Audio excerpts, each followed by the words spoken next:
আমরা এখন যে জায়গায় অবস্থান করতেছি এটা হলো মসজিদ উমর।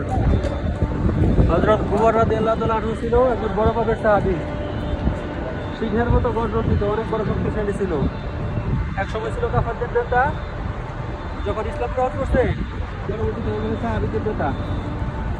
নবী সাল্লাল্লাহু আলাইহি সাল্লাম বলছে যে আমার ঘরে যদি কেউ নবী হইতো তাহলে সে হয়তো উমর। এত বড় আল্লাহওয়ালা বুজুর্গ সাহাবী ছিলেন। এই হলো উমর রাদিয়াল্লাহু তাআলা আনহুর বাড়ি।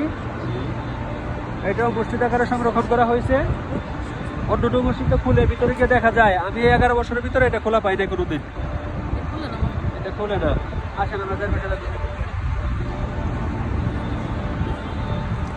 মসজিদে উমর ওমর হযরত উমর ইবনুল খাত্তাব রাদিয়াল্লাহু তাআলা আনহু মসজিদ। মসজিদে ওমর। খাত্তাব